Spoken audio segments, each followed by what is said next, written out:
All right, students, we're going to talk about how to use Canva to create your multimodal research project. So this is a presentation I made using Canva.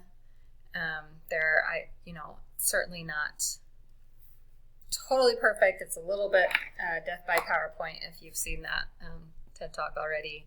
I would probably do more slides and fewer points, but at any rate, there are images, there's text throughout.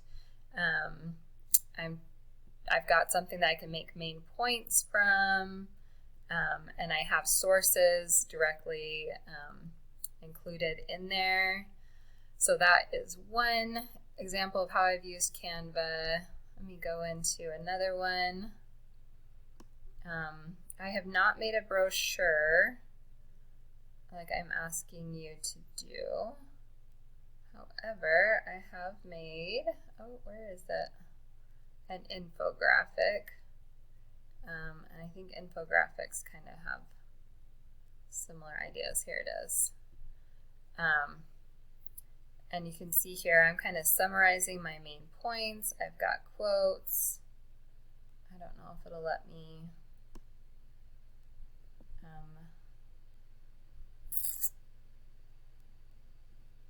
Let me zoom up here.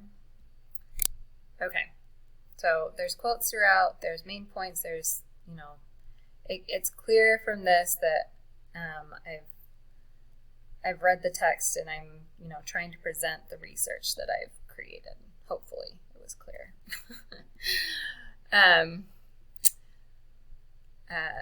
So that's what I want you to do, is to create something like that that shows, takes the research that you've done, puts it in an outline. That neither one of these are the outlines I want you to include, but puts it in an outline, presents it in a credible way with visuals, and makes a clear point, right? So I'm going to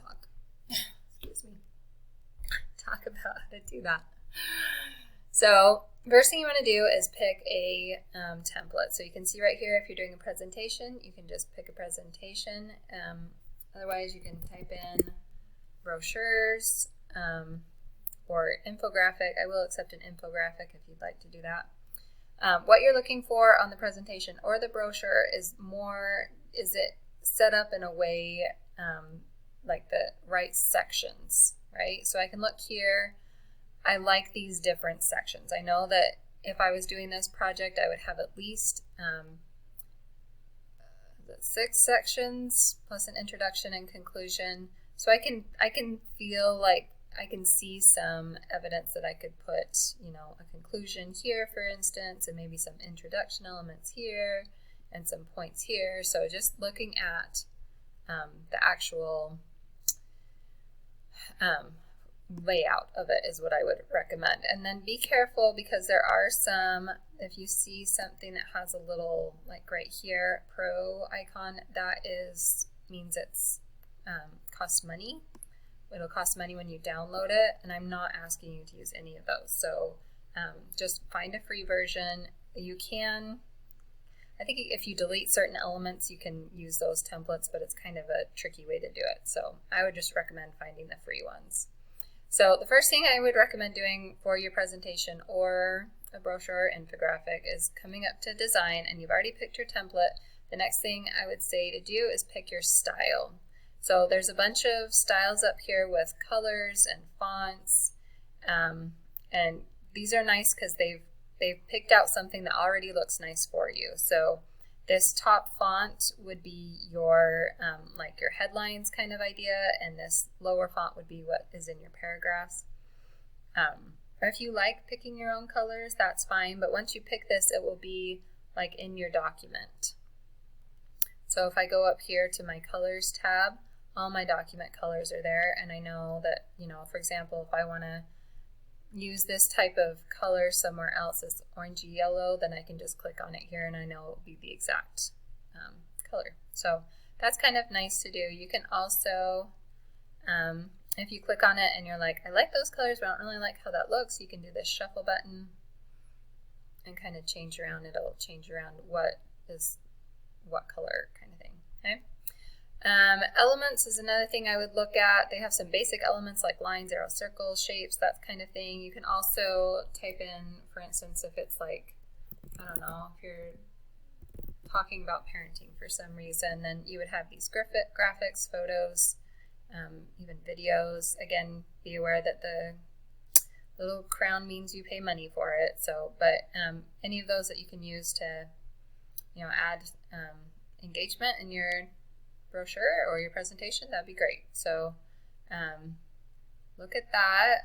Uploads is where you put pictures that you want to use in your document. I mostly find those from either my own sources, I already have pictures of them, or I look at Pixabay. Sometimes there's another one I use, I can't remember, but anyway, you can look at those. Text is if you want to add some text that's not already included there. This other thing I'll show you is kind of cool. Apps, if you want to add like a QR code or a video, something like that, Bitmoji, Google Map, I don't know. Oh, here you go. You can come in here. These are the two I use, Pexels and Pixabay, so you could just come right in here and look for them right there. So that's nice. Have those included. The other two things I'll show you are the background.